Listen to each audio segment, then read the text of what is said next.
Alléluia. Amen. Alors, on revient sur notre texte de base, Josué chapitre 1, verset 8. Regardez. Il dit que ce livre de la loi ne s'éloigne point de ta bouche. 1.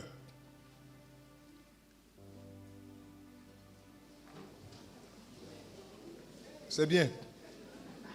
Vous n'avez pas perdu vos réflexes. Que ce livre de la loi ne s'éloigne point de ta bouche. Vous savez presque quand on lit l'Écriture, on se lève. Parce que parler de l'Écriture, c'est parler de Dieu. Il n'est pas séparé de sa parole. Lui, sa parole, c'est la même personne, la même réalité. Donc c'est normal qu'on se lève, quand on parle, on lit là. Ok? C'est pour dire que, Seigneur, on te respecte et on croit en cette parole. C'est le signe du respect et de la soumission à l'autorité de la parole qu'on fait cela. D'accord? D'accord. Que ce livre de la loi ne s'éloigne point de ta bouche. 1. Médite le jour et nuit. 2. Pour agir fidèlement. 3. Selon tout ce qui est écrit. 4. Car c'est alors que tu auras du succès dans tes entreprises. 5. C'est alors que tu réussiras. 7. Alléluia. Donc aujourd'hui, je vais revenir sur les 2 dernières parties. Veuillez vous asseoir de cet écrit.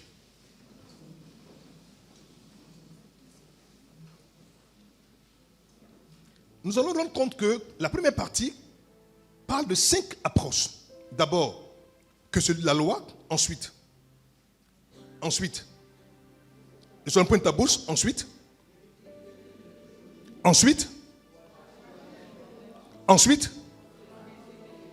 voilà. Donc, voici les 5 parties déjà qui sont, ma foi, qui sont du fait de l'homme qui se rapporte aux écrits, qui lit les écrits, qui mange les écrits, qui bouffe les écrits. Ces 5 choses, Dieu te commande de le faire. Quand alors toi, tu fais ces 5 choses, qui sont, ma foi, 3 grandes réalités, c'est-à-dire méditer, ensuite, non, d'abord, regarder, manger, garder la parole, liée à notre bouche, ensuite, méditer, ensuite, agir fidèlement selon tout ce qui est écrit, voyez-vous? Donc, ensuite, je garde, je médite, et j'agis. Maintenant, la conséquence de ces 3 grandes réalités maintenant va produire quoi? Un effet. Donc, c'est parce que je n'ai plus la peine de garder la parole de Dieu attachée à ma bouche, remplie à mon cœur, attachée à ma bouche. Ensuite, je prends le temps d'avoir une réflexion poussée sur l'objet de ma méditation, de ma lecture, et qu'enfin, j'agis conformément à ce que j'ai lu, que j'ai médité et que j'agis en conséquence. Alors, obligatoirement, il va avoir un effet. Faites-moi confiance. C'est un grand mystère. Voyez-vous, je me suis du tout demandé si Dieu permet de laisser une pensée dans l'Écriture et qu'il met dedans des conditions, parce qu'il sait que si on les respecte, il y a toujours un effet de conséquence obligatoire. Sans effort, sans prière, sans jeûne, si tu le fais, boum, se met en place. Suis-moi bien. Continuons. Alors, si Dieu a demandé à Josué de le faire, parce que Dieu savait que ce fut le secret de Moïse. Je me suis demandé comment a été la rencontre entre Moïse et Dieu. Comment est-ce que Moïse a dû être dans la présence du Créateur et que Dieu lui a parlé et puis Dieu a écrit et Moïse a vu. Je me suis posé une question. Quand Moïse écrivait, avec quelle forme d'écriture Moïse a écrit? Parce que si vous comprenez très bien ce que je dis, Moïse était éduqué dans la sagesse, dans la science égyptienne. Donc ce sont les écrits qui sont quoi? Des hiéroglyphes. Mais au moment où la loi est traduite et communiquée à Moïse, il écrit maintenant dans la dimension hébraïque. Question. Qui a écrit l'hébreu? Ils ne m'ont pas écouté. Oh. En fait, l'écriture est une science qui vient, qui procède du cœur de Dieu. Et je suis convaincu d'une chose. Au moment où Dieu se révèle à Moïse et lui parle et lui communique le mystère de sa pensée, transcrite dans la matière appelée les Écritures, Dieu prend même l'occasion déjà de donner à Moïse déjà les premiers rudiments quoi? La connaissance des Écritures hébraïques.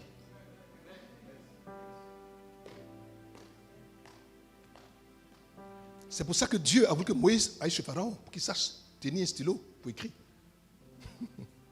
Il y a des endroits où tu partis. Quand on regarde, ça peut être bizarre. En fait, c'est une forme d'opération pour que ce plus grand que Dieu te réserve plus tard. Ce que tu as vécu aujourd'hui, ce n'est pas pour la mort. C'est pour quelque chose de plus grand demain. Dis c'est moi. Non, je n'ai pas entendu. On dit ça bien.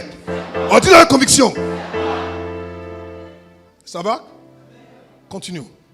Je vais prêcher un peu aujourd'hui. Donc, si nous gardons le livre de la loi près de notre bouche, c'est-à-dire si nous la lisons en la parlant comme l'a fait les orientaux, l'oriental ou les hommes de l'Orient, quand ils lisent quoi? En parlant la parole qu'ils lisent. Ils ne lisent pas comme nous on lit silencieusement. Non. Les orientaux, ils lisent en parlant la parole qu'ils lisent.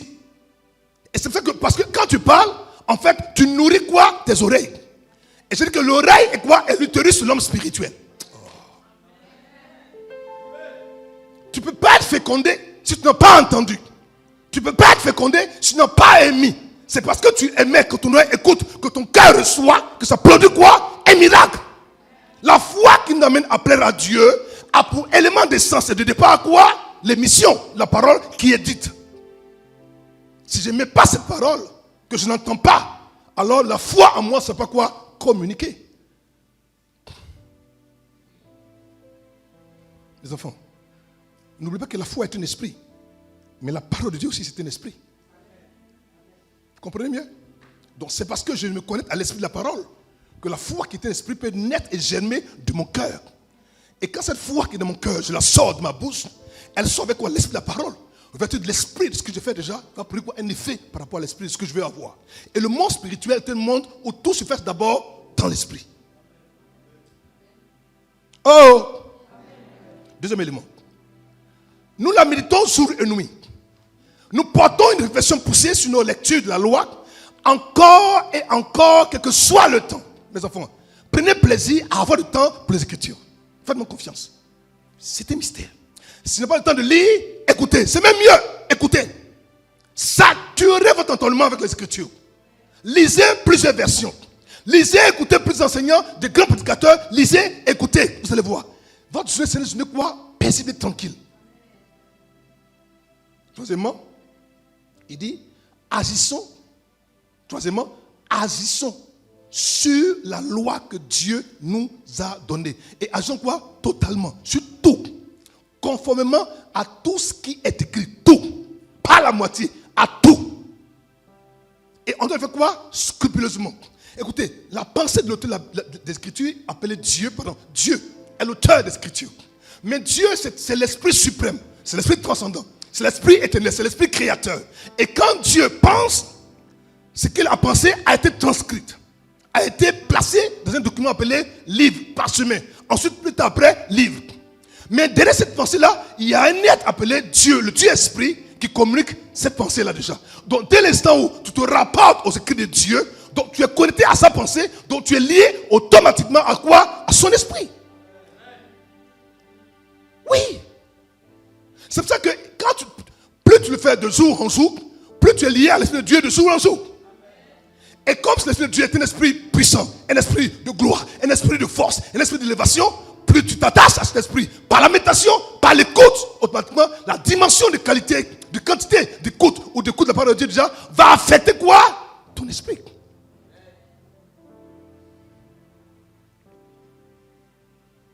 Le moins tu écoutes Dieu, le moins tu vois Dieu. Le plus tu écoutes Dieu, le plus tu le vois agir. En fait, c'est pour cela que Dieu dit à Josué, il dit, assure-toi de le faire quoi? Jour et nuit.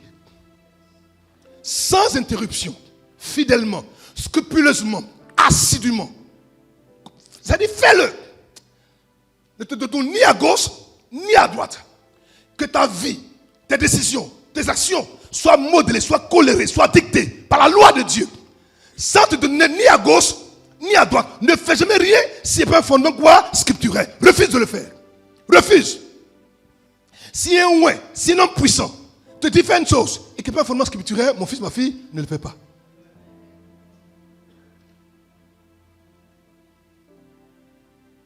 Ne choisis pas dans la parole de Dieu ce qui te plaît. Ah bon, ça là, ça ne me plaît pas, mais ça me plaît. Non, ça là, j'aime pas, ça ne m'arrange pas, mais ça m'arrange. Moi, j'aime la partie où on parle seulement de Dieu va te bénir, tu vas prospérer, tu vas voyager. L'autre partie, on dit oui, ne vole pas, ne ment pas, ne fornique pas. Là, ça m'intéresse pas. Non! En fait, quand tu prends un 10 commandements, si tu obéis à 9, que tu faillis à un seul, en fait, tu as failli aux 10. Je reprends. tu prends les 10 commandements, si tu obéis à 9 commandements, et que tu faillis à un seul commandement déjà, automatiquement, c'est comme tu as failli quoi? Aux 10 commandements. Parce qu'ils sont quoi? Étroitement liés. On ne peut pas les dissocier, on ne peut pas les séparer. Ils sont liés entre eux. On appelle ça le lien de consubstantialité entre la parole. Ils sont liés comme un être vivant. Qu'est-ce que je dis? C'est un être vivant. J'arrive. Continue. Alors, la 6e partie, c'est se dit, car c'est alors que tu auras. Ce n'est pas écrit. Non, ce n'est pas écrit. J'ai dit que ce n'est pas écrit. En fait, le chiffre 6 est le chiffre de l'homme. Le chiffre 5 est le chiffre de la grâce. De 1 à 5, Dieu te dit, tu veux avoir la grâce pour entrer dans ce que j'ai réservé à l'homme. Alors, fais ces 5 choses. Quand tu gardes la parole à ta bouche, quand tu la médites jour et nuit, et quand tu agis fidèlement sur ce qui est écrit, alors il y a une conséquence. Il dit, car c'est alors que tu auras. En fait, ton désir d'avoir quelque chose ne se trouve pas dans la main de Dieu, mais c'est toute la capacité quoi? À obéir à ces 5 choses que je viens de citer. Ils ne m'ont pas écouté. Dieu a tout mis dans la parole. Dieu a tout déposé quoi? Dans ton testament. Il a tout déposé.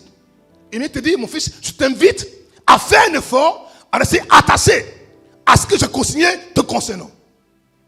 Car c'est alors que tu auras du succès dans tes entreprises. Garder, méditer et agir fidèlement sur tout ce qui est écrit de la loi de Dieu nous donnera, nous introduira, nous conduira, nous poussera, nous mettra en contact avec le mystère du succès. En fait, mon succès n'est pas lié à mes diplômes. Mon succès est lié à ma capacité quoi? À respecter ce que Dieu dit dans sa parole. Plus je marche comme Dieu dit, je fais comme Dieu dit, j'agis comme Dieu dit, et je fais scrupuleusement, alors automatiquement, Dieu me connecte quoi? Au mystère du succès. Quel type de succès tu veux? Dieu notre Père l'a dit en donnant la clé à son serviteur Josué. Et Josué aussi l'a conseillé que toi aussi puisses avoir accès à ce succès-là. Écoute, garde la parole écrite dans ta bouche, mets-la jour et nuit, agis fidèlement sur tout ce qui est écrit. Quand tu fais ces 3 choses, automatiquement c'est comme si quelque chose te fait entrer dans la connaissance du mystère de ce qui est écrit. Alors maintenant, si je veux réussir, que je suis dans le domaine, par exemple, on va dire dans le domaine... c'est ce qu'aujourd'hui on aime beaucoup dans l'église, je vais me marier. Tu ne peux pas passer à la caisse de l'homme de Dieu pour avoir, si tu ne gardes pas, si tu ne médites pas et si tu n'agites pas. Je reprends. Tu ne peux pas passer à la caisse de l'homme de Dieu pour recevoir quelque chose de Dieu pour avoir. Parce qu'il dit, car c'est alors que tu auras. Donc tu auras, mais pour pouvoir avoir aura, il faut d'abord que tu gardes, ensuite que tu médites et ensuite que tu agisses. C'est là maintenant que tu peux passer à la caisse pour dire, Seigneur, j'ai fait ce que tu m'as demandé de faire déjà, où est-ce que tu me réserves? Si tu le fais, tu ne vas pas venir prier. Ça se fait quoi? Automatiquement. C'est comme quand quelqu'un paye sa dîme. Il n'a pas besoin de prier pour toi. C'est-à-dire que tu payes, ça se déclenche automatiquement.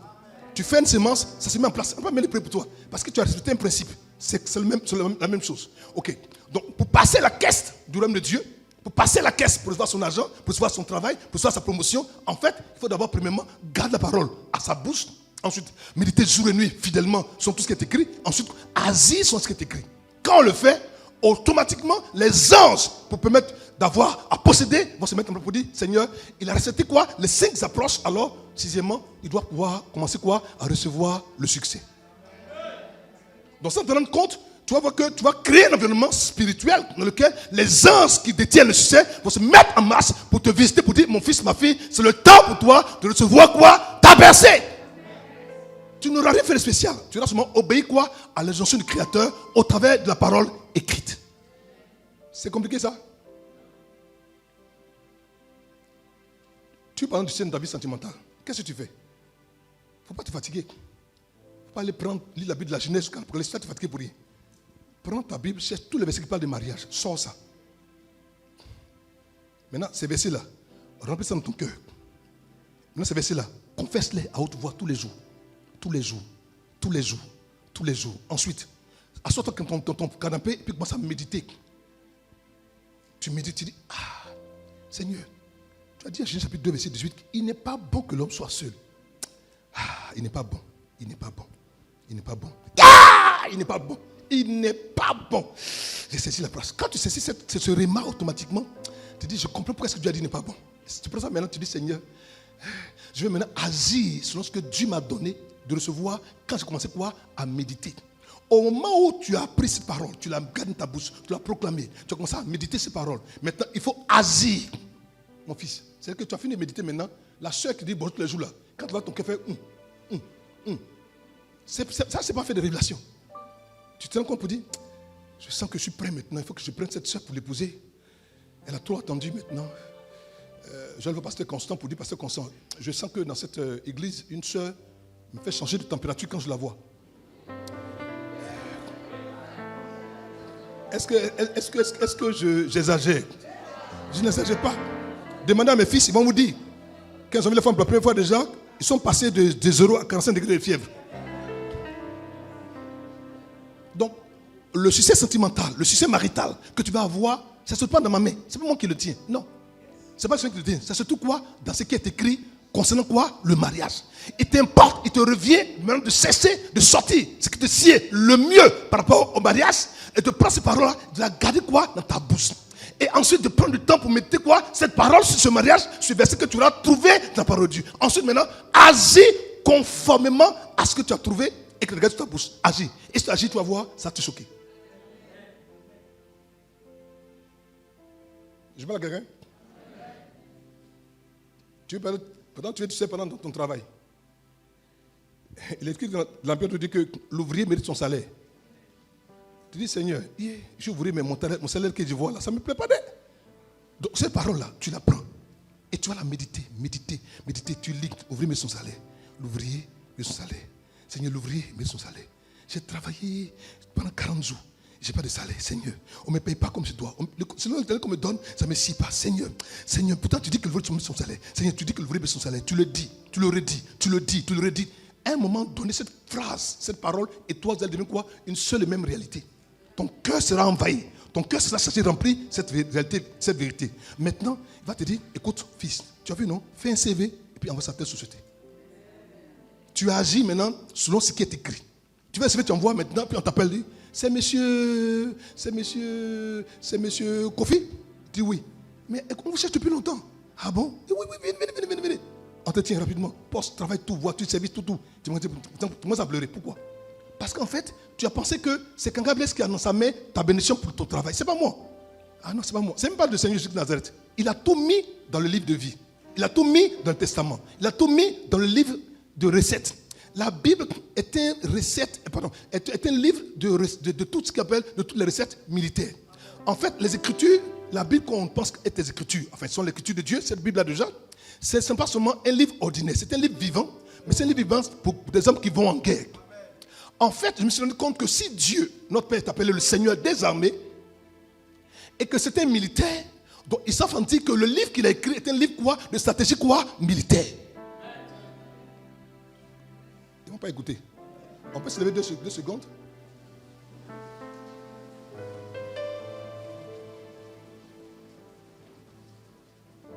Je vous ai dit que c'est en fonction de qui a écrit le livre que l'esprit à qui je me concerne, par qui je me concerne, cet esprit aussi est lié. Si je me lie à un homme qui est un banquier, il va me communiquer quoi? Une pensée de banquier.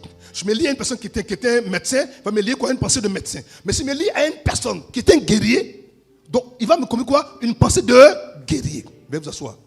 En fait, ce que je vais faire comprendre, c'est que la Bible est un recueil de stratégies militaires dans tous les domaines. Mais les militaires là, ils se marient aussi, ils prospèrent, ils font des affaires. Vous comprenez ce que je dis? Donc si tu ne connais pas les stratégies militaires, qu'il y a un combat dans ta vie sentimentale, tu vas perdre. Parce que tu n'as pas eu quoi? La connaissance exacte pour savoir comment est-ce qu'un militaire qui est marié doit se défendre. Oh! Quelqu'un a-t-il sommeil ce matin? Tu veux du succès dans ton commerce. Va à la parole, cherche dans le commerce. Il y a forcément un verset qui parle du commerce. Sors ce verset. Regarde-le, médite-le, mange-le, bouffe-le. Et puis dis à ce verset-là même, mais Seigneur, qu'est-ce que je peux comprendre dedans? ton esprit va s'ouvrir à ça. Quand tu vas recevoir ce rima, maintenant quoi? Agis selon ce que tu auras reçu, après ça, mettez quoi? Sur la parole que tu auras gardée à ta bouche. Ne lis pas la Bible en fait la bouche. Lis-la en parlant. En parlant, tu actives. En parlant, tu remues l'ordre des Écritures. Quand tu remues les Écritures, ce qui est caché dedans va sortir. Oh, ils n'ont pas écouté. Suis la même procédure pour tous tes besoins. Mes enfants, faites-le de façon diligente. Vous allez voir, ça va choquer. Vous serez surpris de voir comment est-ce que les choses seront quoi différentes avec vous. Parce que quand on est studieux, quand on est organisé, quand on fait les choses de façon, on va dire de façon bien structurée, il n'y a pas de raison que ça ne prospère pas. Mais en fait, tu peux aujourd'hui un peu pour le mariage, tu laisses tomber, tu peux un peu pour ta finance, tu peux tomber, tu peux un peu pour ton travail. C'est que tu n'es pas diligent, tu n'es pas consistant, tu n'es pas persistant. C'est que tu n'es pas sérieux. Donc tu te regardes et dis non, ça ne t'intéresse pas. Ça t'intéressait, il est revenu jour en jour, de jour en jour, de nuit en nuit, il allait faire. Mais ça ne t'intéresse pas. C'est pour ça que jusqu'à aujourd'hui, tu n'as encore rien vu. Si tu fais que pas de succès, c'est que tu as ignoré le conseil de Dieu ou bien que tu as sauté une étape. En fait, je me suis rendu compte que si je fais tout, que je n'ai pas à prospérer ou à avoir du succès, pardon, c'est plus juste. C'est parce que j'ai manqué soit une des 5 étapes, ou bien en réalité, je n'ai pas été persévérant le jour et la nuit. Quand c'est comme ça, qu'est-ce que tu dois faire? Retourne donc à ce qui est écrit. C'est pourquoi je dis, retourne, ramène-moi sur ta parole. Ramène-moi. C'est-à-dire, retourne à la parole. Ne retourne, écoutez, je vais vous dire une chose. Ne retourne pas à autre chose que la parole. Un homme, une femme qui aime les Écritures, qui prend comme les Écritures, ne peut pas ne pas réussir. C'est pas possible. C'est pas possible. C'est pas possible. Je vous dis, c'est pas possible. L'une des choses qui choque les gens, c'est que au monde, les plus grandes assemblées appartiennent aux hommes qui sont les hommes de parole. C'est assez intriguant, hein, c'est assez bizarre. Les gens qui ont les églises, mais qui sont vastes, les gens là, c'est les gens qui sont assis sur les Écritures. Parce que Dieu m'a dit, la vraie bénédiction se trouve nulle part ailleurs que dans ma parole. Les enfants, assois-toi, prends du temps. Tu te dis chaque jour, 15 minutes matin, 15 minutes le soir, assieds-toi. Pendant une semaine, fais le tour, ça va te choquer.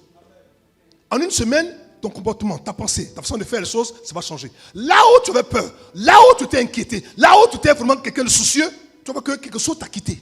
Parce qu'il ne peut pas avoir de cohabitation entre la parole de Dieu, qui est lumière, qui est vie, qui est puissance, qui est gloire, et le démon. Ce n'est pas possible. Ça ne peut pas. Ça ne peut pas. Ça ne peut pas passer. Le succès selon Dieu est différent du succès selon le monde. Selon Dieu, le succès est de le suivre et de lui obéir. Quand j'ai vu ça, ça m'a choqué. Je dis, ah bon? Je pensais que le succès, c'est avoir beaucoup de blé, beaucoup d'argent, être fameux, être célèbre, être prospère. Aujourd'hui, beaucoup de personnes définissent le succès à l'aide de leur réalisation et le mesurent au moins de comparaison. Ah, moi, j'ai bâti 15 immeubles, j'ai 50 voitures, j'ai 9 comptes, j'ai fait tous les pays de la terre, j'ai 4 femmes. Je sais pas. On ne peut pas prendre des décisions dans ma famille sans moi. J'ai du succès. Dieu dit, tu mens. Tu n'as pas de succès, camarade. Tu n'as rien compris. En fait, il mesure le succès par rapport à ce qu'il a réalisé. Et il mesure le succès par rapport en se comparant aux autres qui n'ont pas ce qu'il a. Donc il pense que lui, il a plus de succès que les autres. Pourtant, ce n'est pas ce que Dieu voit quand Dieu parle de succès. Pour Dieu, le succès n'a rien à voir avec ce qu'on possède, avec ce que l'autre n'a pas. Alors, on va lire un texte qui est étrange, qui va nous révéler comment est-ce que Dieu voit le succès. Regardez. Luc 10, verset 10 à 20. Luc 10, verset 10 à verset 20. Les 70 revinrent avec joie, disant, Seigneur, les démons même nous sont soumis en ton nom. Écoutez-moi bien. Jésus leur dit, je voyais Satan tomber du ciel comme un éclair. Je voyais Satan tomber du ciel comme un éclair. Voici, je vous ai donné le pouvoir de marcher sur les serpents et sur les scorpions et sur toute la puissance de l'ennemi et rien ne pourra vous nuire. Verset 20. Cependant, j'aime les Écritures, c'est pas possible. Cependant, ne vous réjouissez pas de ce que les esprits vous soient soumis, mais, réjouissez-vous de ce que vos noms sont écrits dans les cieux. Attends, moi, camarade. Pourtant, j'ai prié, ils ont été guéris, j'ai pris, il y a délivrance, j'ai fait des miracles, tout ça, mon nom est partout dans Abidjan. Il dit oui. Mais si à la fin ton nom n'est pas écrit, c'est que tu n'as rien eu. Jésus leur dit, c'est vrai. Même quand vous êtes en train d'opérer dans le ministère, j'ai vu Satan comme le ciel. Donc Satan même fuyait à cause de vos activités. Mais, réjouis-toi de ce que ton nom est écrit dans les cieux. Question, c'est quoi le succès selon Dieu? Je vous pose la question, c'est quoi le succès selon Dieu? C'est quoi le succès selon Dieu? J'ai dit, c'est quoi le succès selon Dieu? Écoutez, ne me prennent pas mes propos. Je n'ai pas dit que les résultats ne sont pas importants. Non, je ne dis pas ça déjà. En fait, que c'était un homme de gagner le monde si à la fin il perd son âme. Pourquoi m'attacher aux choses de la terre pour lesquelles tout le monde court, pleure, tue, cherche, pille pour avoir possédé? Mais en fait, en réalité, le soir quand il dort, il a peur de dormir la nuit. Le vrai succès pour Dieu, c'est qu'à la fin, tu sois trouvé quoi? Appelé bon et fidèle serviteur, rentre dans le repos de ton maître. Est-ce que Dieu peut dire ça de toi? Pourquoi est-ce que le monde court aujourd'hui sur les choses pour lesquelles Christ lui-même sur la terre n'a pas couru? C'est assez intriguant. Lui-même qui est Dieu là, sur la terre là, il n'a pas cherché l'argent. Il n'a pas cherché honneur. Il fait un miracle, il s'est caché. Quand on devient quelque chose net, il ne veut pas qu'on sache que c'était lui. Pourtant, toi, tu as prié pour quelqu'un. Migraine seulement est guéri là. Toute la Côte d'Ivoire doit être au courant que tu as prié que Migraine a été guéri. Tu veux avoir du succès pour qu'on parle de toi. En fait, tu veux vraiment qu'on sache qui tu es. Mais c'est ce désir de paraître là. En fait, c'est de l'orgueil. On appelle ça l'orgueil de la vie. Le vrai succès se manifeste quand ce n'est pas nous qui sont élevés, mais c'est le Dieu qui nous a envoyé qui est élevé. Si tu ne comprends pas ces choses, mon fils, ma fille, tu vas courir après quelque chose qui est comme du vent. Tu ne pourras jamais l'attraper. L'argent, écoutez-moi, on n'est jamais rassasié d'argent, encore moins de femmes. Jamais rassasié. Demandez aux païens, moi vous dis. Y a-t-il un païen ici? Je dis, on n'est jamais rassasié d'argent, encore moins de femmes. Jamais. Mes enfants, je vous en prie. Donc, portez vos regards sur le fait de quoi? Il dit, méritez-vous de ce que vos noms, parce qu'à la fin, tu as eu beaucoup de gloire, beaucoup de célébrité, beaucoup d'honneur, beaucoup d'élévation, beaucoup de prestance, beaucoup de prestige. Tout le monde te connaît. Quand on parle de toi, tout le monde crie, tout le monde a peur, c'est vrai. Mais est-ce que Dieu te connaît?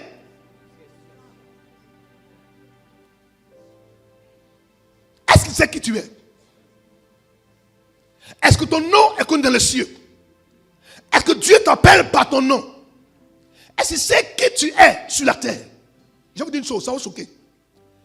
Quand Dieu est sur la terre, ceux qu'il voit comme étant les hommes sont les hommes qui sont en prière et qui connaissent la parole de Dieu. Ils n'ont pas compris. Je dis, je vais revenir sur ce message. Je dis, quand Dieu est sur la terre, là, ceux qu'il appelle ces enfants-là, ce n'est pas ceux qui ont beaucoup d'argent. Ce sont ceux d'abord qui sont nés de nouveau, qui sont des hommes de prière et qui sont attachés à la parole de Dieu. En fait, quand tu es attaché à la parole de Dieu, ta lampe s'illumine. Aïe, l'esprit de l'homme est une lampe de l'Éternel. Un homme qui lit la parole, un homme qui prie, un homme qui jeûne, un homme qui est lié à Dieu, en fait, de le voir vivant à partir de la lampe qu'il a, qu'il manifeste dans le spirituel, que de voir allumé. Ce n'est pas la dimension de la hauteur, la quantité de ton argent que tu vas te savoir si tu es sur la terre. Non! Ça n'influence pas Dieu. N'oublie pas, il est le Dieu de l'or et le Dieu de l'argent. Mais regarde, est-ce que ce monsieur-là, il a ma parole en lui? Est-ce que sa lampe est allumée? C'est là que se trouve le vrai succès. Je vous en prie, mes enfants, revenons à la parole. Revenons à la pureté de la foi. Revenons aux choses essentielles et vitales. Revenons à l'amour de Dieu. L'amour vrai et l'amour sincère. Revenons aux choses, au partage chrétien qui, ma foi, sont perdus. Aujourd'hui, un chrétien a peur d'inviter son frère chrétien parce qu'il pense qu'il va l'empoisonner. J'ai appris l'amour de Dieu dans l'intimité de mon père, le frère Kakou Sévérin. Dans l'intimité de notre maison. Dans son intimité, on tel qu'on peut un partage. Le même repas, on mange, on dort sur le même lit. Aujourd'hui, tu peux voir des hommes faire la même chose parce que les gens ont peur. C'est à l'église qu'on tue le plus, qu'on fait le plus de méchanceté. C'est à l'église qu'on critique le plus, c'est à l'église qu'on est plus méchant, qu'on ne partage pas. C'est à l'église. Mais parce qu'on n'a pas compris qu'en fait, il nous manque de savoir qu'est-ce que Dieu dit de nous par rapport à ce qui est écrit. Il dit, Il dit, si tu as 2 tuniques là, donne une tunique à ton frère. Est-ce que tu le fais? Pose la question, voisin. Pose la question. Est-ce que tu le fais? Aujourd'hui, il y a des gens qui ont des maisons remplies d'habits. Ça fait 4 ans, cet habit-là. Tu n'as jamais porté l'habit. C'est la santé pourrie. Si tu lisais, quand tu vois ces choses déjà, ton cœur serait touché, tu allais partager cet habit. Mais parce que tu ne fais pas déjà, alors aujourd'hui, là, tu es bloqué de tes finances parce que tu ne prends pas la peine de donner comme Dieu t'a commandé de donner. C'est pour ça que tu continues de souffrir jusqu'aujourd'hui. Ton succès, là, c'est tout pas dans la main de Dieu, hein. C'est tout dans ta propre main. Mais tu as omis de respecter ce que Dieu t'a commandé de faire. Si tu reviens à ton premier amour, que tu suis ses prescriptions, mon fils, ma fille, sans effort, ça se met en place. Il dit, cependant, ne vous réjouissez pas de ce que les esprits vous soient soumis. Je suis puissant. Quand j'ai parlé, il a décollé. Non, c'est moi. Papa, moi, je suis dangereux. Je te dis un conseil, tu me fais pitié. J'ai parlé pas, l'esprit a commencé à courir. J'ai dit, sors, il est sorti. Quand il parle, il obéit. Je suis fort. Camarade, tu n'es pas fort. Quand tu seras fort, là, tu vas tout faire pour que c'est toi qui as prié.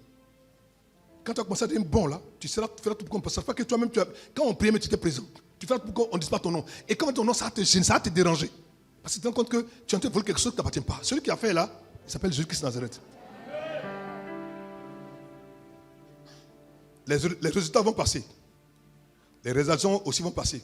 Ce qui compte le plus là, c'est que ton nom soit quoi? Soit connu dans le ciel. Question. Est-ce que ton nom est connu au ciel? Moi, je ne dis pas ça pour te faire plaisir. Hein. Toi-même, pose-toi la question de ton cœur. Si Jésus venait aujourd'hui, là, maintenant, là où on parle, là, est-ce que je partir à lui? Si ce n'est pas le cas, il faut commencer à prier. Il faut commencer à prier. J'ai dit de prier, il faut prier. Il ne faut pas faire comme si tu es spirituel, il faut prier, on se connaît. Il est important pour Jésus que votre vie soit fructueuse. Les résultats comptent, c'est vrai, mais ils ne prévalent pas. On doit avoir des résultats. On doit travailler pour que les résultats puissent vraiment être des choses qui, ma foi, démontrent, témoignent qu'on travaille pour Dieu. Mais on ne doit pas faire de ces résultats vraiment ce qui fait que notre fierté et qui fait qu'on sent arriver. Non. Les résultats sont quoi? Sont pour juste faire, on va dire, un rapport. Mais ce qui est important déjà, est-ce qu'après ces résultats, quelle est ta relation? Quelle est ton intimité avec Dieu? Comment Dieu te voit? Quand tu sors d'ici, quel est le témoignage que dans ton cœur, toi tu sais, si Dieu te connaît comme son enfant ou pas? Tout le monde te connaît comme le vrai frère, la vraie soeur, qui est fidèle à l'église. Mais dehors, tu es qui? Les réalisations ne définissent pas le succès et les comparaisons n'en mesurent pas quoi? L'envergure. Oh, vous savez, nous, notre église, là, nous sommes les meilleurs. Hein. Les autres, là, vraiment, c'est des possédés, c'est les diables. Ils n'ont rien, ils ne sont rien. Et on ne le connaît même pas. Parce que c'est qui même? Non, je ne sais pas qui c'est. Et puis il rit, il commence à rire. Tu n'as rien compris, camarade. Tu n'as rien compris. Je n'ai pas besoin qu'on sache qui je suis. J'ai bien compris savoir qui le Dieu que c'est est. Il n'est pas question de moi, il est question de mon Dieu. Si je suis connu, que mon Dieu n'est pas connu, alors j'ai échoué. Il m'a envoyé comme un bon serviteur, comme un esclave, pour parler de lui, non parler de moi. Voilà l'erreur de beaucoup d'assemblées aujourd'hui. Tu es telle église, qui vient chez nous. Et on fait des recrutements forcés entre les gens des assemblées, les envoyer ailleurs. Vous pensez que ça c'est la chrétienté? C'est l'église ça? C'est du marchandage, c'est du commerce. Vous allez rendre compte à Dieu pour ces choses. Il faut que Dieu sache qu'il est un serviteur. Et ton rôle, ta mission, efface-toi. Que le Dieu qui t'a appelé, que le Dieu qui t'a mandaté quoi, transparaisse. C'est ça la vraie chrétienté. C'est ça le vrai message. C'est ça le vrai serviteur. C'est ça le vrai prédicateur. C'est ça et non d'autres. Mais aujourd'hui, c'est moi. C'est moi. C'est nous. C'est notre église. C'est nous là. C'est nous. C'est nous là. Après nous, il n'y a personne. Je vais vous dire une chose. Écoutez-moi très bien. Il y a une personne qui connaît, qui est la dernière note, qui signe. Il prend le big rouge et puis il signe. Ce que toi tu penses être bon là, il va te dire non, ça ne répond pas à mes valeurs, ce n'est pas bon. Il dit vos voix ne sont pas mes voix, vos balances ne sont pas mes balances. De même que le ciel et la terre sont éloignés là, c'est ça vos voix et mes voix sont éloignées. Donc fais attention. C'est que la vraie récompense, le vrai témoignage, ce sera à la fin. Quand tout sera fini, tout le monde est mort. Et puis on sera devant lui là, ça va voir qui aura travaillé. Ça te rend compte que celui que tu as méprisé là, en fait, il est plus honoré que toi dans les cieux. Je donne un témoignage qu'a donné un vieux, un ancien d'ici. Un pasteur, un vieux pasteur très célèbre. Le pasteur Duncan. L'archevêque Duncan, pardon. Il dit, lui, Duncan, quand ton église n'est pas grande, tu l'invites, il ne va pas, il te méprise. Bon, tu es qui? Tu es qui? Tu as combien de membres? Tu as combien de chaises? 20, 30, 50, 400 chaises? Non, ça c'est celui chez moi, donc je ne vais pas chez toi. Jusqu'au jour, un jour, dans une situation, Dieu l'enlève. Et Dieu l'enlève, il va au ciel. Le ciel était en mouvement, ça courait de partout. Et l'ange qui l'a bloqué au ciel pour dire, un grand homme est mort au Ghana, un grand serviteur de Dieu. Il dit, oh attends, monsieur l'ange, serviteur de Ghana, c'est moi, au Ghana, il y a quoi? C'est moi. Il dit, non, c'est pas toi. Toi, on ne te connaît pas. Il dit, pourquoi? Il dit, non. Il dit, mais attends. Il dit, mais comment il s'appelle? Il dit son nom. Il dit, mais j'ai jamais entendu ce nom. Il dit, mais justement, tu penses que c'est ce que vous croyez, c'est ce que vous aimez, vous appréciez que mon Dieu, j'apprécie, j'aime. Il dit, je vais te montrer qui c'est. J'ai dit, c'est un jeune pasteur que personne n'a jamais connu, dans un endroit bizarre, qui est mort en train de faire le de Dieu. Quand il rentrait dans la présence de son père, le ciel était quoi? En mouvement. Et lui, le grand pasteur était là. On a mis d'un coin, on dit, hé, reste là. Reste là. Il est resté, on a mis d'un coin comme ça, il était là, puis il regardait. Puis on dit, regarde comment Dieu honore ses vrais serviteurs.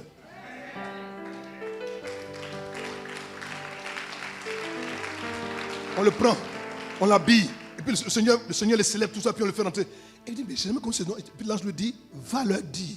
Et toi, je te donne une seconde chance. Si tu te comportes comme tu te comportais par le passé, je vais te tuer. Retourne! Aujourd'hui, là, si j'ai envie de passer d'un camp, encore habillé ici, là, Aïma, il va courir, il va venir. Parce qu'il a compris que ce que le monde apprécie, ce que le monde honore, ce que le monde aime, ce n'est pas forcément ce que Dieu apprécie, que Dieu honore, que Dieu aime. Fais attention à ce que ton cœur recherche. Fais attention au succès que tu vas avoir. Fais attention à comment est-ce que tu fais tout pour l'avoir succès. Fais attention! Si ton succès n'est pas le fondement, la parole écrite de Dieu, ce n'est pas un vrai succès. C'est selon quoi? Le monde. Ce succès-là va te conduire quoi? En dehors de Dieu. Que c'est un homme de gagner ce monde, de gagner ce succès-là déjà, si elle a fait, il perd ce Dieu-là. Ça te donne quoi? Le succès est un don qu'on reçoit de Jésus-Christ. Il se trouve qu'en Jésus-Christ seul. Si ton succès n'est pas en Jésus-Christ seul, mon fils, ma fille, ce n'est pas succès. C'est beaucoup de bruit. Et le bruit, ce n'est pas le succès. Néhémie 2, verset 20. Néhémie 2, verset 20. Regardez. Il dit, et je leur fis cette réponse. Le Dieu des cieux nous donnera. Est-ce qu'on a dit que quand Gabriel te donnera le succès? On a dit que l'argent va te donner le succès? On a dit que les femmes vont te donner le succès? On a dit que ton travail te donne le succès? On dit quoi? Le Dieu des cieux. Donc en fait, le succès a pour origine, a pour propriétaire Dieu. Mais le Dieu quoi? Du ciel. Pas le Dieu de Marigot, pas le Dieu des féticheurs, pas le Dieu des marabouts, le Dieu des cieux. Lui seul est quoi? Est l'auteur du succès. Le vrai succès que tu vas avoir, mon fils, ma fille, n'importe, même si c'est qu'on te regarde, non, tu n'es pas, comment vous dites là, mais tu n'es pas, votre mot là même, comment quand ils sont bien là, hein? Tu n'es pas quoi? Non, tu n'es pas ciré, tu n'es pas gnagnan, tu n'es pas, voilà. Voilà, tu n'es pas frais, voilà, tu n'es pas frais. Est-ce que frais là mange ça? Demande à ta voisine, est-ce qu'on mange frais? Oui, c'est vrai, il faut manger quelque chose de frais, quoi. Mais je dis, est-ce.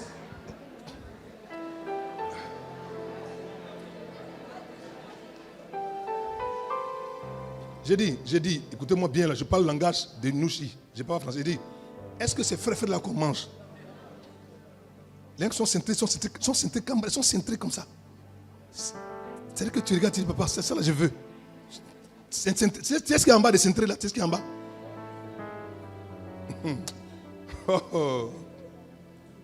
Mes enfants, concentrez-vous sur l'essentiel.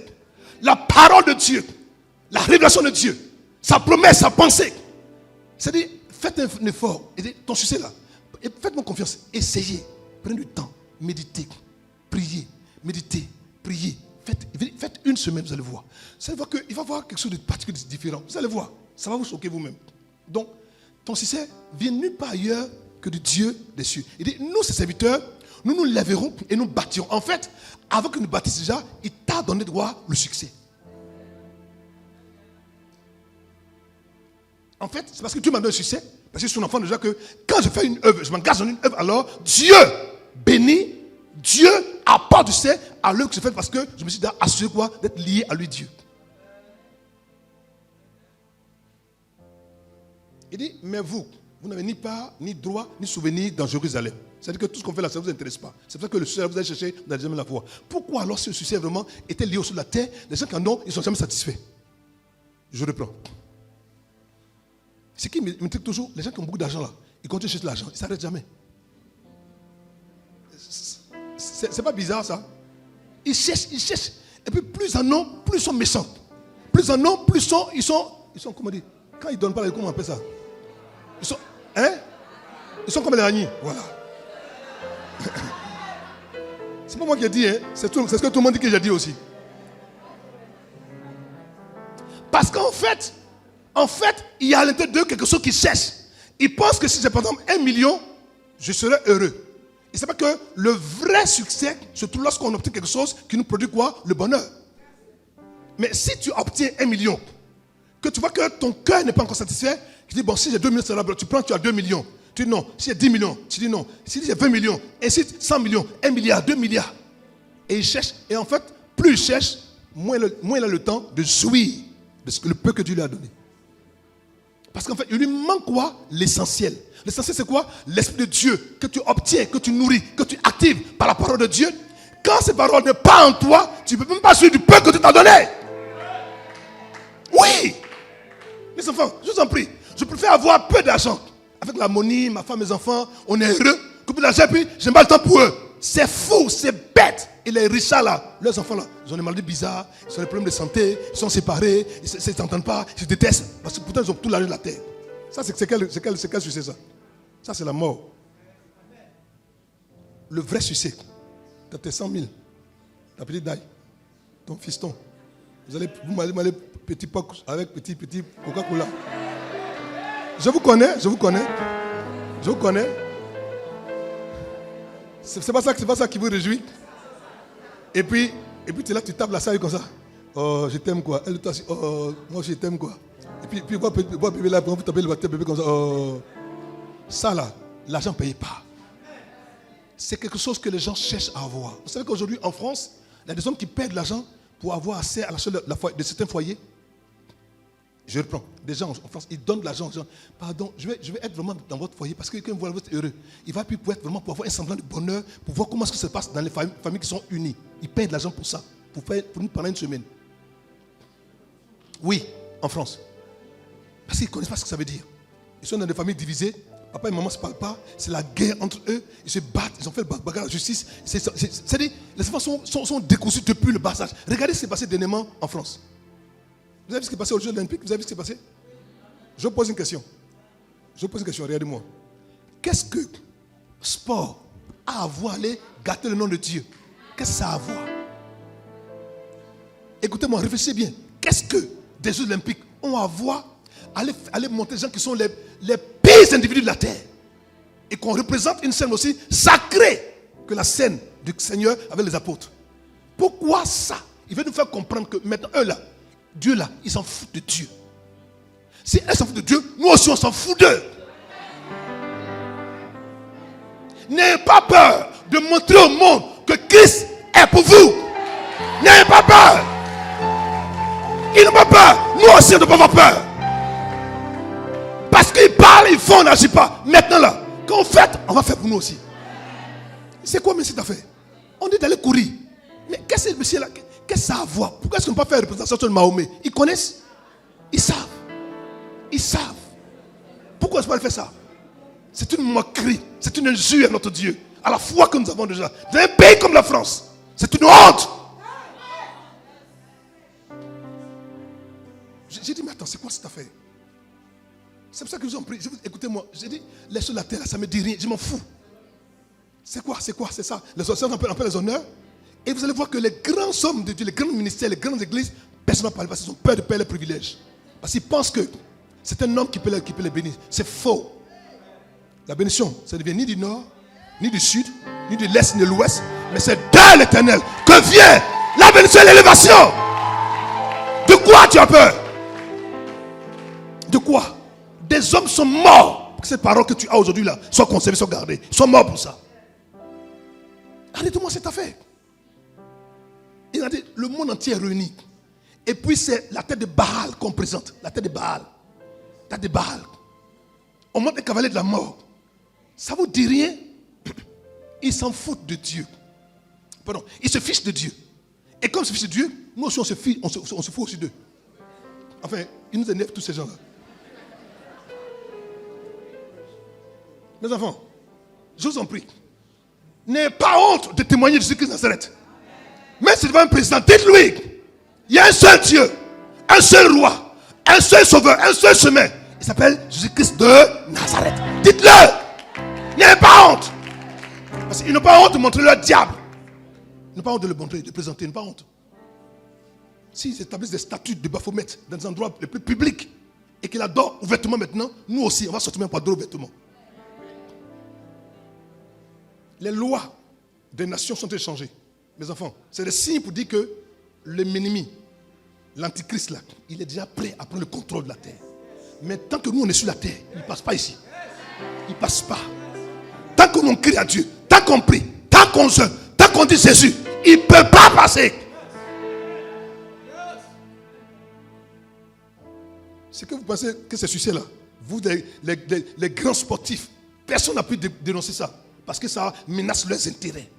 Vous n'avez rien compris. Jésus va t'en retourner pour poser une question. Vous allez voir, vous allez comprendre. Ne parlez pas, laissez tomber. On méprise ta foi, on humilie ton Dieu, on la baisse. Ça te dit rien? Ça ne te choque pas? C'est que tu es complice. Qui ne dit mot quoi, il consent.